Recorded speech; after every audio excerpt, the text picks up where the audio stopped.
애청자 여러분 안녕하십니까? 저는 50대 중반 애청자 여성입니다. 평소 바쁜 일상 짬짬이 다른 분들께서 보내주신 사연을 즐겨 듣던 도중에 며칠 시간이 나서 저도 이렇게 사연을 보내드리게 되었어요. 애청자 여러분들께 전해드리고 싶은 이야기가 너무 많으니 부득이 인사말은 이쯤에서 줄이고 곧바로 사연을 시작해 보도록 하겠습니다. 저는 어릴 적 보고 자랐던 저희 어머니의 모습을 어른이 된 지금까지도 아주 선명하게 그리고 똑똑히 기억하고 있습니다. 당시 저희 어머니께서는 주변 어른들로부터 혹시 신내림 받은 무당이 아니냐는 질문을 종종 받았을 정도로 아주 특별한 재주가 있는 분이셨거든요. 다만 저희 어머니께서 정말로 신내림을 받은 무당이셨던 것은 아니었어요. 저희 어머니의 재주는 한평생 살아온 인생의 경험과 워낙 명석하게 타고나신 지능이 합쳐져서 만들어진 일종의 비범한 눈썰미였거든요. 어머니의 비범한 눈썰미를 제가 처음으로 직접 체감하게 되었던 건 제가 국민학교에 입학하기 직전이었으니까 아마 67살 무렵의 일이었을 겁니다. 그날 저는 어머니를 따라서 먼 동네에 있는 손바닥만한 시장에 갔었는데요. 그 시장 주변을 한 바퀴 돌아보신 어머니께서 저에게 마치 지나가는 이야기처럼 이런 말씀을 해주시더라고요. 이 손바닥만한 시장이 터가 아주 좋구나.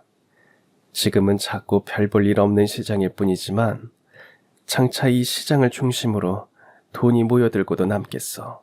그게 무슨 말씀이세요? 혹시 풍수지리학 이야기를 하시는 건가요?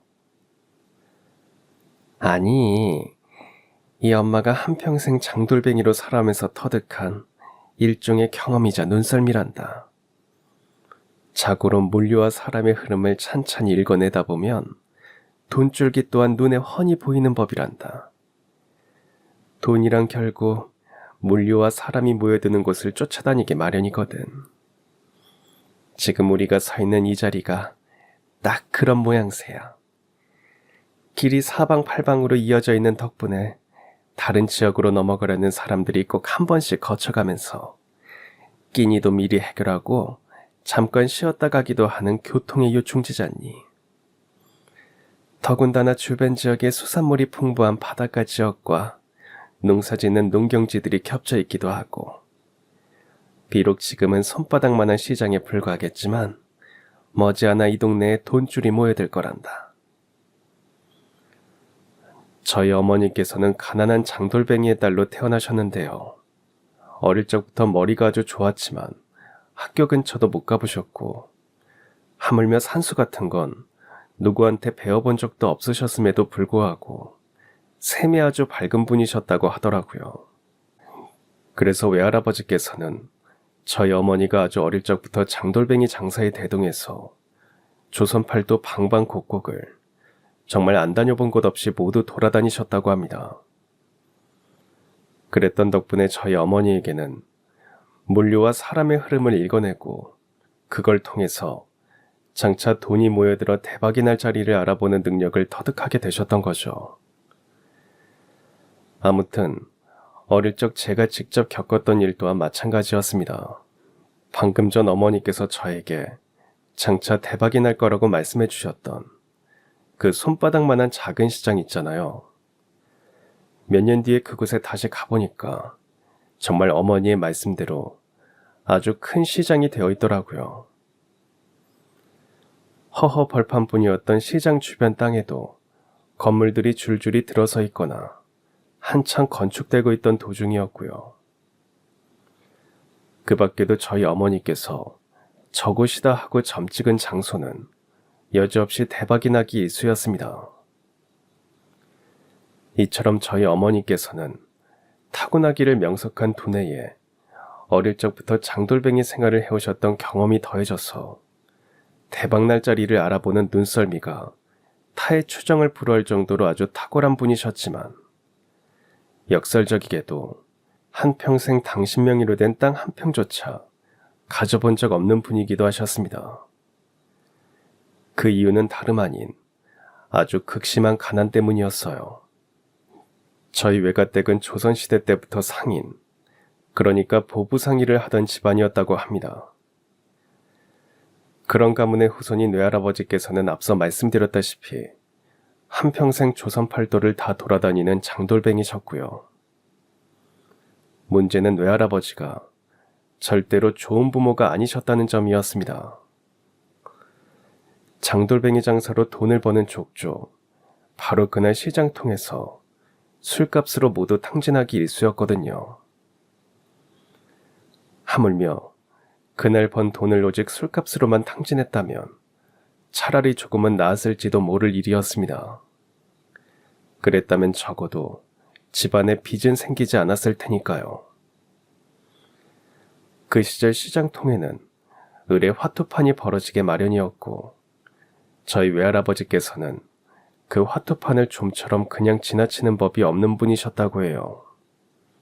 장돌뱅이 생활의 피로를 풀겠답시고 화투판에 뛰어들어서는 전문적인 화투쟁이들에게 속아 넘어가는 줄도 모르는 채로 가진 돈을 모조리 잃어버리기 일쑤였으며 심지어 빚까지 내가면서 화투를 쳤습니다. 앞으로 두고두고 저희 어머니를 괴롭히게 될 가난과 빚더미가 시작되는 순간이었죠. 물론 저희 어머니께서는 한평생 아주 성실하게 사셨습니다. 외할아버지로부터 장돌뱅이라는 직업을 물려받은 뒤 같은 장돌뱅이셨던 저희 아버지와 결혼해서 두 분이 함께 열심히 장사를 다니셨지만 외할아버지께서는 돌아가시면서도 유산으로 어마어마한 노름빚을 물려주셨다지 뭐예요. 그러는 바람에 저희 어머니께서는 아주 극심한 가난에 시달리게 되었고 오래지 않아 저희 쌍둥이 자매까지 태어나게 되었는데요. 심지어 쌍둥이 자매 중 둘째인 저희 여동생이 어릴 적부터 건강이 썩 좋은 편이 아니었어요. 아무래도 어머니의 뱃속에 있을 때 언니인 제가 쌍둥이 여동생 몫의 영양분까지 많이 빼앗아 먹었기 때문이었던 것 같습니다. 아무튼 이처럼 당시 저희 어머니께서는 정말 이제 허리가 휠 지경이셨어요. 외할아버지께서 남긴 노름빚을 갚으랴, 쌍둥이 딸아이 뒷바라지를 하랴, 심지어 건강이 좋지 않은 저희 여동생 병원비까지 책임지랴.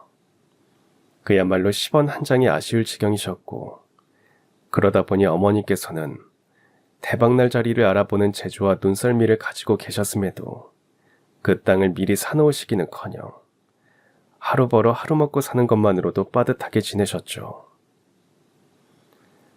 그러는 한편으로 저희 어머니께서는 세상 그 무엇보다 진귀하고 값진 재산을 가진 부자이기도 하셨습니다. 그 진귀하고 값진 재산이란 바로 저희 쌍둥이 자매였죠. 저희 쌍둥이 자매가 어머니로부터 명석한 돈을 물려받은 덕분에 이미 국민학생 시절 때부터 아주 영특한 아이들로 소문이 났었거든요.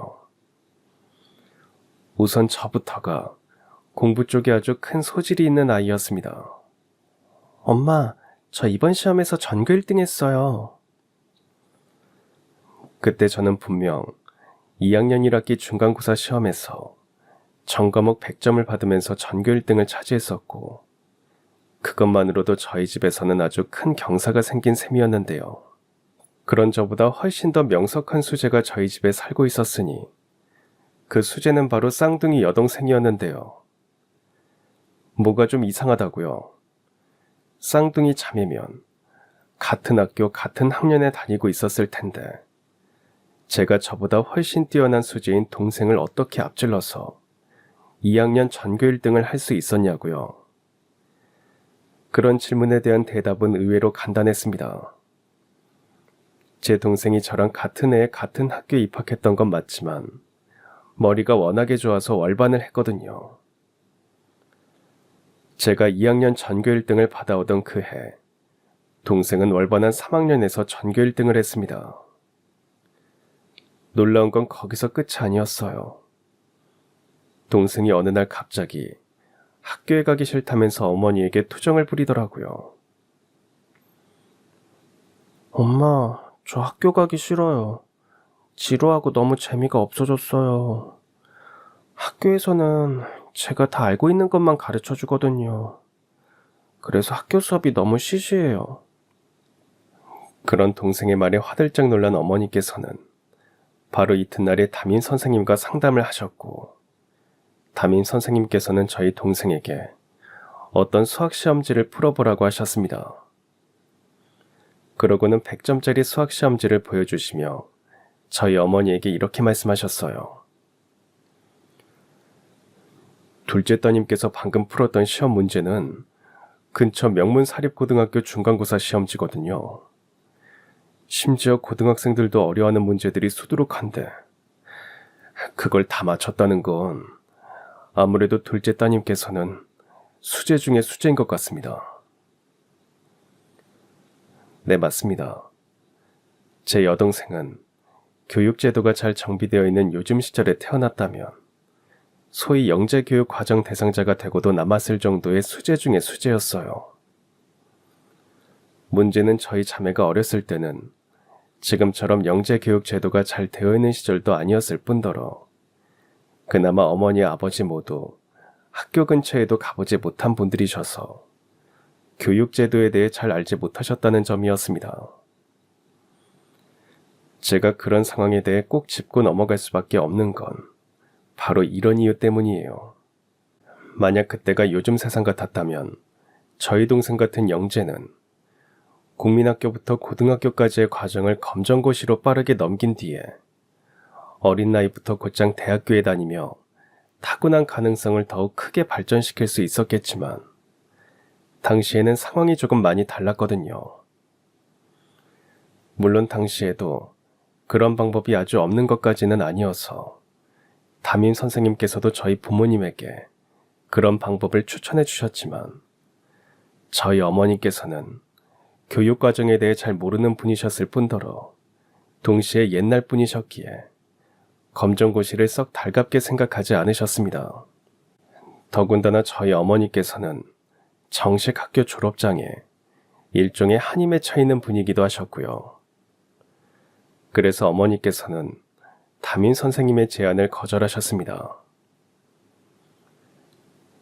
저는 저희 딸에게 검정고시를 보라는 말은 못하겠습니다. 혹시 검정고시에 대한 편견 때문이신가요? 편견이라기보다는 제가 지금껏 지켜보면서 살아온 우리나라의 현실이 그렇더라고요. 정식 졸업장이 아니라는 이유 하나만으로 제대로 된 대접을 해주지 않기 일쑤니까요. 그래서 저는요, 아무리 가난하고 힘들더라도 저희 쌍둥이 딸아이들만큼은 어떻게 해서라도 꼭 정식 졸업장을 따게 해주고 싶습니다. 네, 맞습니다. 당시 저희 어머니의 걱정은 아주 지극히 현실적인 것이었죠. 그 시절 우리나라에서는 검정고시 출신이라고 하면 일단 색안경부터 끼고 보는 풍조가 분명 있었으니까요. 그런 색안경은 검정고시 출신 명문대 졸업생이라고 한들 크게 다르지도 않았어요. 수재라서 빠르게 대학에 가기 위해 검정고시를 봤다고 생각하기보다는 집에 문제가 있어서 학교를 제대로 다니지 못했다거나 혹은 해당 학생이 학교에서 문제나 일으키는 비행 청소년이라서 퇴학을 당하거나 자퇴를 하는 바람에 정식 졸업장을 따지 못했을 거라는 억측을 낳기 일쑤니까요. 아무튼 당시 선생님께서도 저희 어머니의 고민에 크게 동감하신 모양이었습니다. 그래서 저희 동생을 위한 일종의 타협안을 제시해 주셨죠. 그러시면 저를 한번 믿어보시면 어떨까요? 제가 둘째 따님이 졸업하는 그날까지 방과후 시간을 이용해서 고등학교 교과 과목을 직접 가르쳐 보겠습니다. 제가 사범대학 시절에 고등학생들 가정교사 일을 해본 적이 있어서 충분히 가르칠 수 있으니까 걱정 말고 둘째 따님을 저에게 맡겨주셔요. 그렇게 저희 동생은 국민학교를 졸업하는 그날까지 담임 선생님의 지도를 받으며 국민학생 신분을 유지한 채로 방과 후에 고등학교 교과 과목을 배울 수 있게 되었습니다. 물론 저 또한 그런 동생에게 자극을 받아서 더더욱 열심히 공부를 하게 되었으니 일석이조로 좋은 일이 된 셈이었죠. 그래서 제가 조금 전에 저희 어머니가 세상에서 가장 큰 부자라고 말씀드렸던 것이었어요. 두 딸아이가 모두 총명하고 영특하며 우애도 깊으니 부모님 입장에서는 그보다 큰 보람과 값진 재산이 또 없으셨을 테니까요. 그건 비단 저와 동생 둘만의 생각은 아니었습니다. 저희 부모님께서는 장돌뱅이 생활을 하시며 비록 경제적으로는 10원 한 장이 아깝고 몸도 늘 지쳐 계셨지만 저희 쌍둥이 자매만 보면 신나서 기운을 내셨거든요. 그러는 동시에 저희 부모님에게는 한 가지 꿈이 생겼습니다. 그 꿈은 다름 아닌 저희 쌍둥이 자매를 둘 다 서울대 입학시키는 것이었죠. 이후 부모님께서는 그 꿈을 위해 아주 억척같이 최선을 다해 일하셨습니다. 우선 저희 쌍둥이 자매에게 외할아버지께서 남긴 노름 빚을 물려주지 않기 위해 열심히 일해서 모든 빚을 다 갚으셨고요. 다음으로는 저희 쌍둥이 자매의 서울대 등록금을 미리 마련해두기 위해 더더욱이 열심히 일하셨어요. 하지만 저희 부모님께서는 쌍둥이 자매의 서울대 합격증을 품에 안아보실 수 없으셨습니다. 때는 저와 동생이 중학교 졸업식을 앞두고 있던 바로 그해 겨울, 엄동설원이 유달리 기승을 부리던 그날에도 저희 부모님께서는 장돌뱅이 장사를 하기 위해 낡은 트럭을 타고 먼 길을 나서셨는데요. 하필이면 그날 심한 폭설이 쏟아지기 시작했고 부모님께서 타고 계신 장돌뱅이 트럭이 눈길에 미끄러져 낭떠러지로 추락을 하고야 말았어요. 부모님께서는 그날 그렇게 유언 한마디 남기지 못한 채로 사고 현장에서 소천하셨죠. 그로 인해 저희 쌍둥이 자매는 하루아침에 사실상 고아 신세가 되어버리고야 말았습니다. 원래 저희 아버지께서는 고아원 출신이라 일가 친척이 하나도 없는 분이셨고요. 어머니 쪽 외가댁 친척들이 계시기는 했지만 노름쟁이 외할아버지의 핏줄을 물려받은 나머지 저희 쌍둥이 자매의 보호자가 되어주실 만한 어른은 한 분도 없었거든요. 더군다나 부모님께서 남겨주신 것이라고는 손바닥만한 사글세 월세방 하나뿐이었던 데다가 당시는 고등학교가 지금처럼 의무교육도 아니었던 시절이었습니다. 그런 와중에 동생은 여전히 저보다 몇 곱절은 훨씬 뛰어난 수재 중의 수재였으니 저로서는 일생일대의 선택을 내려야만 했습니다. 이에 저는 부모님의 장례를 치르며 속으로 이런 다짐을 했고 며칠 뒤 그 다짐 그대로를 동생에게 솔직하게 고백했어요. 아무래도 난 고등학교 진학을 포기할 것 같아. 너랑 나 둘 중 하나는 일을 해서 생계를 꾸려나가야 하는 상황이 되었으니까. 당장 집안에 쌀 한 톨 남아있지 않고 다음 달 월세 못 내면 지금 살고 있는 집에서도 쫓겨나게 될지도 몰라. 그럼 언니랑 나랑 둘이서 같이 하면 되잖아. 찾아보면 방법이 아주 없지는 않을 거야. 그런 일을 하기에는 네 몸이 너무 약하잖아. 앞으로 언니가 뒷바라지 다 해줄 테니까 넌 아무 걱정하지 말고 공부만 열심히 하면 돼. 그런 건 싫어. 나 때문에 언니가 학업을 포기하는 건 싫다고. 나도 학업에만 집중할 수 있으면 좋겠어. 하지만 그런 상황이 아니잖아. 둘 중 하나가 생계를 책임져야만 한다면 그건 내가 되어야만 한다고 생각해. 내가 언니이기도 하고 네가 나보다 훨씬 뛰어난 수재이니까. 그리고 나도 이대로 영원히 공부를 포기하겠다는 게 절대로 아니야. 네가 먼저 서울대 졸업하고 훌륭한 사람이 된 다음에 그때 가서 이 언니 공부 뒷바라지 해줘. 그럼 언니도 그때 가서 다시 공부해가지고 꼭 서울대 갈게. 그날 동생은 한참을 고민하다가 결국 엉엉 울음을 터뜨리며 언니인 저의 뜻을 받아들여 주기로 했고 저를 꼭 끌어안으며 철석같이 약속했어요. 하늘에서 지켜보고 계실 어머니를 위해서라도 꼭 정식 고등학교 졸업장도 따고 서울대도 졸업해서 훌륭한 사람이 되겠노라고요. 그런 다음에 언니인 제 공부 뒷바라지를 해서 서울대, 아니 장차 유학까지 보내주겠노라고요. 그렇게 의기투합한 저희 자매는 바로 이튿날부터 각자의 역할에 최선을 다하기 시작했습니다. 동생은 서울대를 목표로 밤낮 없이 치열하게 공부를 하기 시작했고, 저는 근처 인력사무소 사장님의 도움을 받아서 부잣집 사모님 댁에서 파출 부위를 하기 시작했습니다. 이로써 저의 가방끈은 중졸에서 잠시 멈춰있게 되었고, 생전 처음 해본 파출 부일은 육체적으로 많이 피곤하고 힘들었지만 마음만큼은 무척이나 뿌듯하고 행복했습니다. 동생을 서울대에 보내고 어머니의 꿈을 이루어드리기 위해서라면 그야말로 뭐든 다 할 수 있었으니까요. 물론 그런 와중에도 저의 영특한 머리가 어디 가는 것은 아니었습니다. 덕분에 저는 일하는 부잣집 사모님의 총애를 한 몸에 받게 되었죠. 어머니로부터 좋은 머리를 물려받았기에 한 번 보고 들은 것은 절대로 잊어버리는 법이 없었거든요.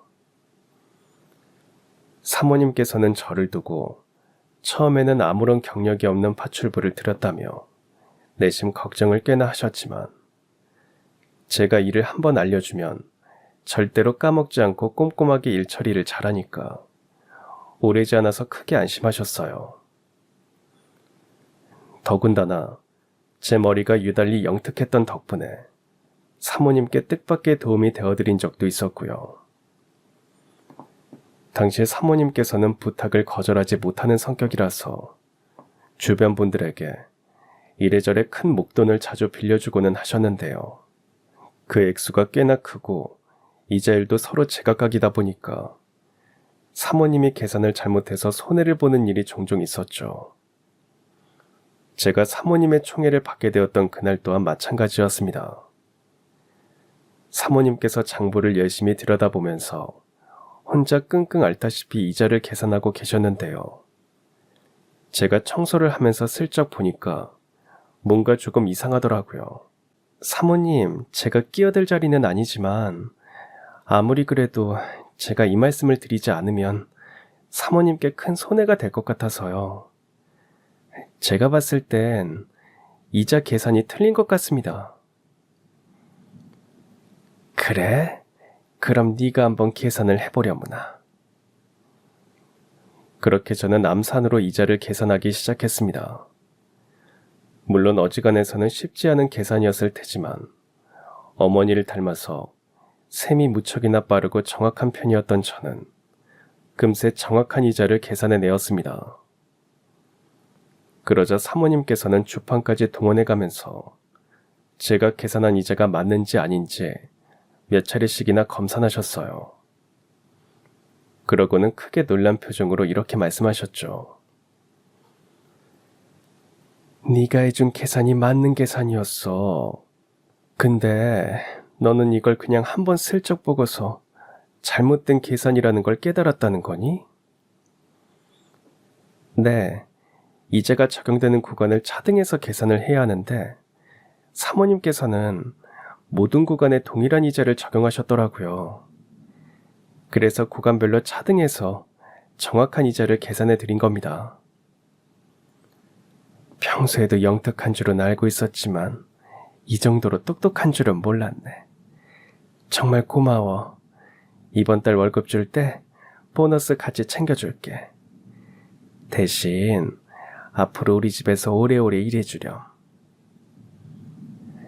이로써 저는 사모님의 총애를 받게 되었는데요. 심지어 얼마 뒤에는 사모님께서 하늘에 계신 저희 어머니를 부러워하게 되는 일까지 생겼습니다. 당시에 사모님에게는 딱 제 또래의 외동아들이 하나 있었는데요. 그 아들이 학교에서 낙제점을 맞아왔더라고요. 문제는 그런 상황이 한두 번이 아니라는 것이었습니다. 솔직히 우리 아들이 공부 쪽에 재능이 없다는 건 나도 이미 알고 있었어. 국민학교에 입학하던 바로 그날부터 단 한 번도 낙제점을 벗어나 본 적이 없었거든. 아휴, 그런데 오늘은 유독 마음이 더 아프네. 오늘 우리 아들 담임 선생님께서 그러시더라고.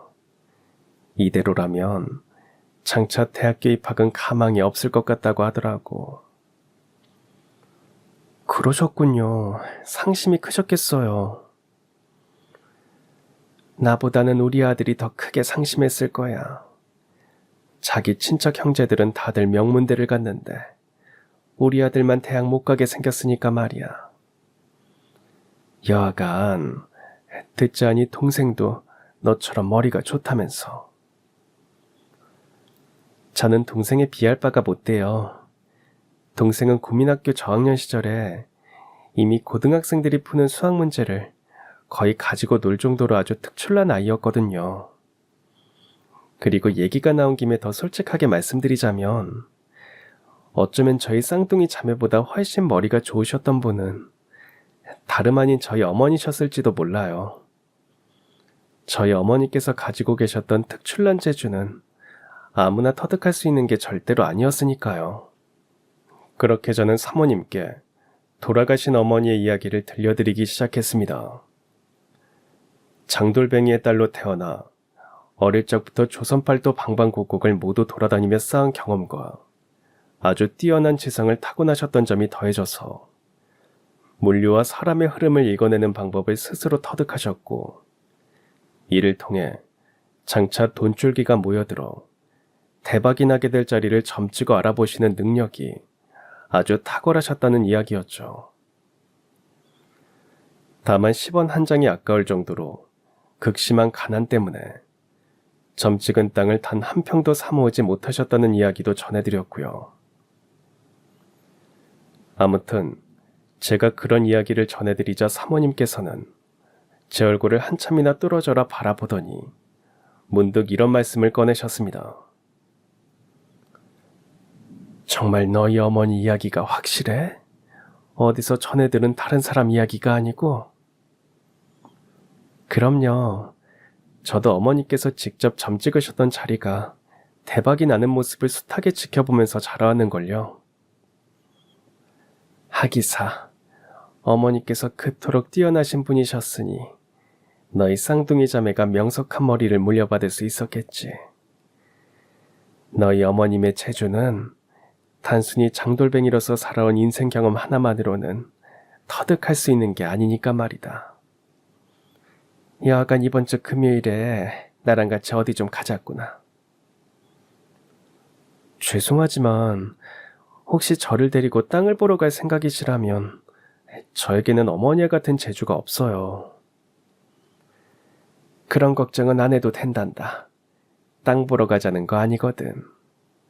그로부터 며칠 뒤 저는 출근하기가 무섭게 그댁 차를 타고 사모님과 함께 어디론가 출발했습니다. 그렇게 도착한 곳은 뜻밖에도 어마어마한 대저택이었죠. 제가 일하던 사모님 댁도 부잣집 저택이었지만 그날 도착한 그곳은 과장 조금 보태서 사모님 댁보다 몇 곱절은 훨씬 큰 대저택이었어요. 대궐 같은 저택이라는 말은 이럴 때 쓰는 거구나 싶을 정도로 위용이 아주 대단했죠. 당연하게도 한껏 기가 죽은 저는 사모님께 여기가 어디냐고 여쭈어 보았습니다. 그러자 사모님께서는 그 저택에서 사교 모임이 있어서 왔다고 대답해 주셨죠. 눈치를 보아하니 아무래도 상류층 부잣집 사모님들께서 모여 차를 마시며 담소를 나누는 모임인 것 같았는데요. 잠시 후 그런 제 예상은 아주 정확하게 맞아떨어졌어요. 아주 고급스러운 거실에 너무나도 기품이 넘치는 부잣집 사모님들께서 모여 앉아 차를 마시며 담소를 나누고 계시더라고요. 놀라운 일이 벌어진 건 저희 사모님께서 다른 분들께 저를 일전에 이야기했던 바로 그 아이라면서 저를 소개시켜 주셨던 바로 그 순간의 일이었어요. 그 엄청난 대저택에 안주인 여사님께서 제 소개를 듣기가 무섭게 헐레벌떡 다가와서는 제 손을 꼭 잡으며 이렇게 물어보시더라고요. 안 그래도 박 여사님께 자네 이야기를 듣고선 오늘이 오기만을 오매불만 기다리고 있던 참이었어. 저로서는 도무지 영문 모를 상황이었습니다.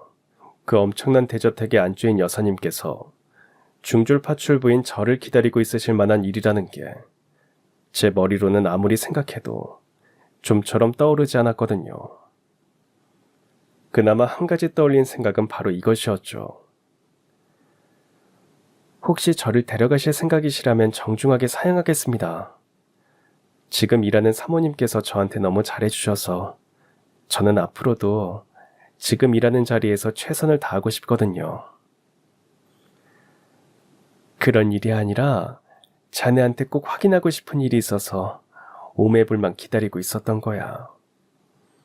혹시 돌아가신 자네 어머님 성함이 김성옥 되시는가? 순간 크게 놀란 저는 눈이 휘둥그레진 채로 대답했습니다. 네, 근데 저희 어머님 이름은 어떻게 하셨나요? 지금 일하고 있는 집 사모님한테도 말씀드린 적이 없는데요.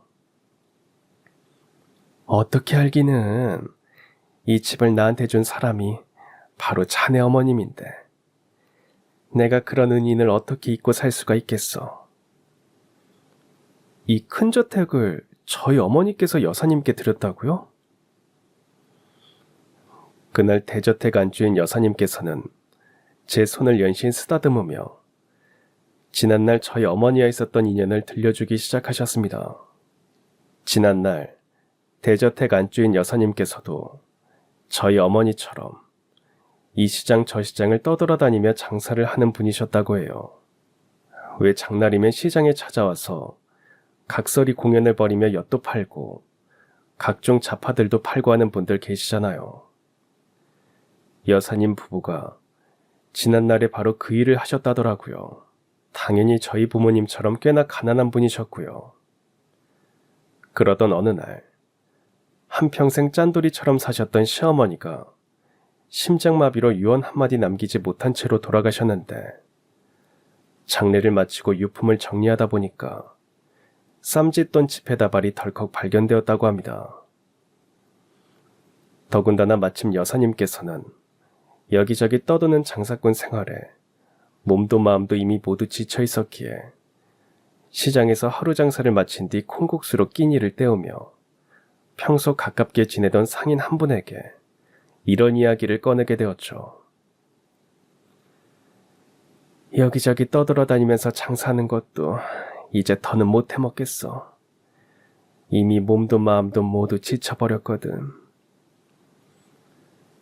그래서 시어머니가 남긴 유산으로 밭대기라도 얻어가지고 농사 지으면서 살게? 마음 같아서는 그러고 싶어.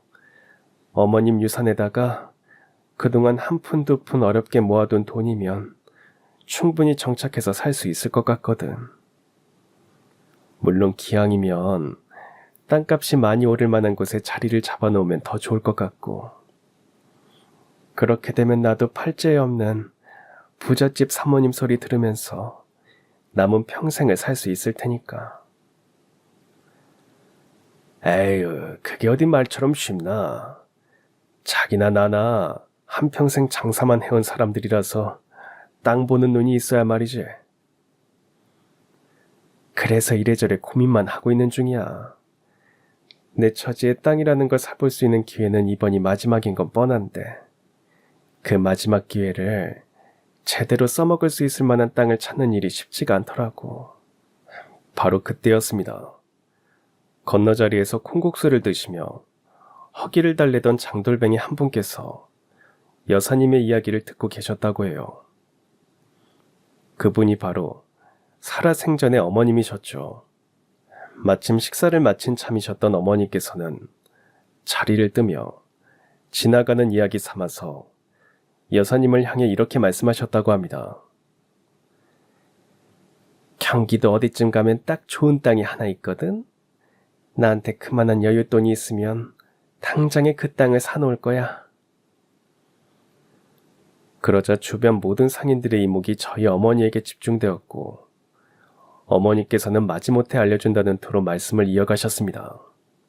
자기들 혹시 성남 남단녹지라고 들어봤어? 지금은 사방팔방에 오이밭이랑 참외밭밖에는 없는 깡촌 중에 깡촌인데 내가 봤을 땐 거기가 장차 우리나라에서 제일로 가는 금싸라기 땅이 될 거야. 하지만 당시 여사님께서는 저희 어머니의 말을 쉽사리 믿지 못하셨다고 합니다. 성남 남단 녹지라면 나도 잘 알지. 성욱이 네 말 맞다나. 거긴 깡촌 중에 깡촌인데. 대체 무슨 근거로 거기가 금싸라기 땅이 된다는 거야? 요즘 다들 먹고 살 길 찾아서 고향 등지고 서울로 올라오고들 있잖아. 그러면 어떻게 되겠어? 장차 서울은 사람으로 미어 터지게 되겠지? 그럼 그 사람들이 장차 결혼해서 아이들까지 낳고 또 그 아이들까지도 각자 가정을 꾸리게 되어봐. 서울 하나만으론 그 수많은 인구들을 감당할 수가 없어. 그럼 당연히 서울 근처를 새로 개발해서 그 수많은 인구를 분산시켜야 할 텐데. 서울 북쪽은 휴전선이 가까워서 근실 내로는 개발되기가 어려울 거라고 봐. 군사보호구역이 도처에 널려 있기도 하고. 그렇다면 결국 서울 남쪽으로 개발 방향이 잡히게 될 텐데 내가 가만히 보니까 성남이 서울로 들어가는 관문 역할을 하고 있더라. 전라도 쪽에서는 천안, 평택, 수원, 그 다음에 성남을 거쳐서 서울로 들어가고 경상도 쪽에서는 문경, 세제 넘어서 이천, 용인 다음에 성남을 거쳐서 서울로 들어가고 그리고 그 중심에 성남 남단 녹지가 있어. 오히려 지금까지 개발이 안 된 채로 깡촌으로 남아있는 게 신기할 정도라니까. 여하간 판단과 선택은 자기 스스로 내리도록 해. 나야 뭐 뜨내기 장돌뱅이가 오며 가며 안면 있는 아낙한테 지나가는 말 한마디 정도 해주는 것뿐이니까. 하지만 저희 어머니께서 그렇게까지 말씀하셨음에도 불구하고 여사님께서는 여전히 저희 어머니의 말을 믿을 수가 없었다고 합니다. 저희 어머님과 여사님은 장사를 하면서 서로 안면이 있고 간단한 통성명 정도나 하고 지냈을 뿐 크게 가깝게 지내던 사이는 아니었으니까요. 하지만 당시 여사님의 주변에는 저희 어머니에 대해서 잘 알고 있는 상인분들이 계셨습니다. 바로 그분들이 여사님의 마음을 돌려놓으셨다고 해요. 그러지 말고 성욱이 말대로 한번 해보면 어때? 다른 사람도 아니고 성욱이가 하는 말이잖아. 자기는 잘 모르는 모양인데 성욱이 별명이 땅 보는 귀신이라고. 귀신. 성욱이가 점찍어 놓은 곳들은 머지않아서 여지없이 대박이 났거든. 걔가 워낙에 형편이 어려워서 자기 이름으로 땅을 사놓을 수가 없어서 그렇지 땅 보는 눈 하나만큼은 확실해. 그 정도로 땅 보는 눈이 좋다고? 아, 그렇다니까. 자기도 이 동네에서 전파사 하던 박씨 알지? 그 박씨도 성욱이 말 듣고 이사를 갔다가 금세 대박이 났었잖아. 마치 여사님 또한 그 박씨라는 이름의 아저씨를 잘 알고 있었습니다. 이에 여사님은 며칠을 곰곰이 고심한 끝에 저희 어머니께서 말씀하셨던 성남 남단 녹지 지역의 땅을 사셨다고 해요. 저희 어머니 말대로 대박이 나면 크게 횡재한 거고 만에 하나라도 행여 대박이 나지 않더라도 원래 계획대로 농사를 지으면서 살면 될 거라는 생각에서였죠. 이쯤 되면 그 성남 남단 녹지라는 곳이 지금으로 치면 어느 곳인지 이미 눈치채신 분들이 계실 테지만 그럼에도 굳이 말씀드리자면 지난날 성남 남단 녹지라고 불리우던 곳의 지금 이름은 바로 이것이었습니다. 그때 자네 어머니가 나한테 추천해 주었던 그 성남 남단 녹지가 정확히 어디냐면 바로 지금의 분당일세. 분당이라고요? 1기 신도시 개발 덕분에 땅값이 하늘 끝까지 치솟았다는 바로 그 분당이요? 그렇다니까. 그래서 내가 이 대저택을 자네 어머님께서 나한테 주었다고 이야기했던 것일세. 자네 어머니 말대로 분당에 땅을 샀더니 초대박이 나서 지금처럼 큰 갑부가 될 수 있었거든. 어디 그것뿐이겠어. 분당 땅이 대박이 난 다음에 참으로 신통하다는 생각이 들어가지고 친한 상인들 통해서 자네 어머니가 과거에 점찍어 두었다는 곳들을 알아내 찾아다니면서 식당도 열고 가게도 차리고 했더니 거기까지도 전부 대박이 나더라고. 네, 맞습니다. 저희 어머니께서 여사님에게 점찍어 주었던 성남 남단 녹지라는 지역이 바로 분당이었던 것이었어요. 여사님께서는 아주 싼값에 그 동네 땅을 사두었다가 분당의 1기 신도시 개발 사업이 발표가 되면서 그야말로 돈벼락을 억수로 맞게 된 것이었고요. 그래서 여사님께서는 언제 한번 저희 어머니를 다시 만나면 그날의 은혜를 갚고자 마음먹고 있었지만 갖은 수소문 끝에 간신히 알게 된 소식은 저희 부모님께서 이미 세상을 떠났다는 것이었죠. 저희 부모님께서 늘 떠돌아다니는 장돌뱅이셨기에 저와 여동생이 지내고 있는 거처 또한 찾아내실 수가 없었고요. 저희 부모님의 집 주소를 알고 있는 상인분들은 없었거든요. 그러는 한편으로 여사님께서는 부잣집 사모님들과 사교 모임이 있을 때면 이따금씩 저희 어머니와 있었던 일화를 상세하게 전했다고 합니다. 장돌뱅이 출신 귀인 덕분에 분당 땅이 대박이 나서 지금처럼 큰 부를 누리며 살게 된 것이지, 우리 부부가 나쁜 일을 저질러서 하루아침에 졸부가 된 것이 아니라면서 말이죠. 그리고 바로 그런 자리 중 하나에 제가 일하던 집 사모님이 계셨던 것이었습니다. 사모님께서는 여사님을 통해서 저희 어머니의 이야기를 익히 들어서 잘 알게 되셨고, 그러던 중에 제가 어머니의 이야기를 사모님께 전해드리자 어쩌면 저희 어머니가 여사님께서 말씀하셨던 장돌뱅이 출신 귀인일지도 모른다는 생각을 하게 되셨다고 해요. 이에 사모님께서 귀인의 딸일지도 모르는 저와 여사님의 만남을 주선해 주셨던 거고요.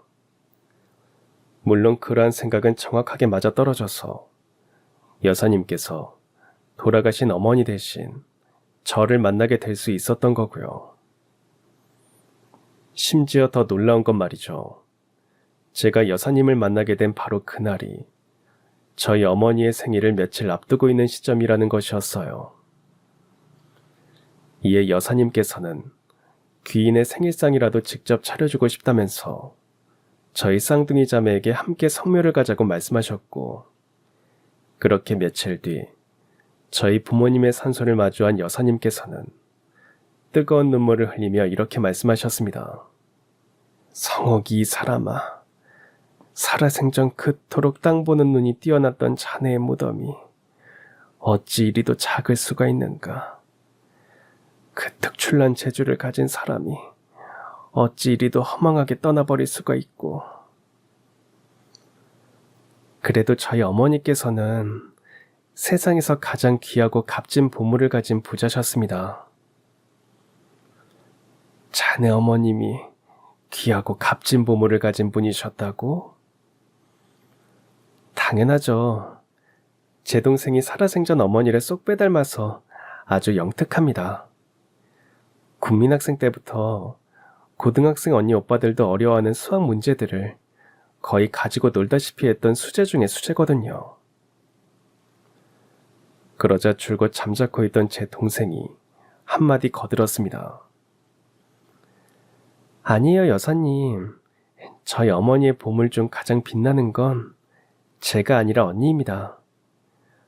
언니는 자신을 희생해서 가족을 굽어 살필 줄 아는 훌륭한 사람이거든요. 공부도 저 못지않게 아주 잘했었고요. 이에 저희 쌍둥이 자매를 번갈아 보며 잠시 생각에 잠기셨던 여사님께서 흐뭇한 미소를 머금으셨어요. 그리고는 저희 어머니의 산소를 향해 말씀하셨죠. 아무래도 성옥이 자네가 앞날을 미리 내다보고 나한테 분당 땅을 소개시켜줬던 모양이로구먼. 가장 영특하고 우애도 깊은 쌍둥이 자매를 이 세상에 선물해 주었으니 나더러 그 꿈나무들을 장차 우리나라를 이끌어갈 거목으로 잘 키워달라는 뜻에서 말일세. 그렇지, 성옥이? 말을 마친 여사님께서는 마치 대답을 기다리신다는 듯이 저희 어머니의 산소를 한참이나 물끄러미 바라보셨습니다. 그리고는 이내 저와 동생을 꼭 끌어안으며 아주 뜻밖의 말씀을 해주셨어요. 지금 내가 가진 재산은 두 사람의 어머님으로부터 선물 받은 것일세. 허니 앞으로 두 사람의 학업 또한 내가 책임져야 마땅한 일이겠지. 오늘부로 너희의 학비랑 생활비를 내가 모두 지원해주겠네. 장차 유학을 다녀오고 싶다면 유학에 들어가는 비용이랑 숙소까지 모두 내가 다 해줄 테니 너희 두 사람은 나랑 딱 하나만 약속해주게. 돌아가신 어머니의 이름이 부끄럽지 않도록 꼭 훌륭한 사람이 되어서 장차 우리나라의 미래를 짊어지고 나아가는 역군이 되어주시게. 자네 두 사람은 어머니께서 이 세상을 위해 남긴 씨앗이자 유산이니까. 그날 저희 쌍둥이 자매는 여사님께 꼭 그렇게 하겠노라며 약속드렸고, 저희 자매와 여사님께서는 하늘에 계신 저희 부모님을 위해 제사를 올렸죠. 이후 여사님께서는 그날의 약속 그대로를 저희 자매에게 베풀어 주셨어요. 덕분에 저는 파출부위를 떠나서 고등학교에 진학할 수 있었고, 여사님의 학비와 생활비 지원을 받으며 학업에 전념했죠. 또한 여사님께서는 고등학생 둘이 지내기에 환경이 너무 좋지 않다면서 저희 쌍둥이 자매에게 집을 한 채 해주시고 싶어 하셨는데요. 그 제안은 저희 쌍둥이 자매가 한마음 한뜻으로 정중하게 거절했습니다. 이유는 단 하나. 어차피 저희 쌍둥이는 장차 서울대를 졸업한 뒤 유학을 다녀오게 될 텐데 여사님께서 저희에게 정집을 해주시고 싶다면 유학을 마치고 귀국한 뒤에 해주시는 편이 훨씬 좋을 거라고 생각했거든요. 물론 저희 자매가 여사님을 실망시키는 일은 벌어지지 않았습니다. 저와 동생은 순조롭게 서울대를 졸업했고 미국 유학을 떠나 경영학 박사 학위까지 취득하고 귀국했거든요. 그때도 마찬가지로 여사님께서 저희의 유학에 필요한 비용과 숙소를 모두 지원해 주셨고 경영학 박사가 되어 귀국한 저희 자매를 위해 마침내 집을 한 채 마련해 주셨어요. 저희 자매가 여사님께서 해주신 집으로 이사를 들어가던 날, 여사님께서는 다시금 저희 어머니의 산소를 찾아서 이런 말씀을 하셨습니다. 성옥이 자네도 하늘에서 보고 있지? 내가 자네의 두 딸에게 해줄 수 있는 건 이제 여기까지가 끝인 것 같아. 쌍둥이 자매 둘 다 내가 뭘 더 해줄 필요도 없을 정도로 아주 큰 사람이 되어서 돌아왔거든. 대신 앞으로도 두 아이의 곁에 계속 머물면서 이모 노릇은 해주려고 하네. 자네가 이 세상에 남긴 씨앗이자 유산이 장차 얼마나 큰 거목이 될지 그 모습을 내 한평생 곁에서 계속 지켜보고 싶으니까. 성옥이 자네도 두 사람의 앞날을 하늘에서 계속 응원해 주시게나. 그렇게 여사님, 아니 이모님께서는 금전적 지원을 뛰어넘어 저희 자매의 가족이 되어주셨습니다. 한편 저희 자매는 어머니와 이모님의 은혜를 저버리지 않기 위해 정말이지 최선을 다해서 살아왔어요.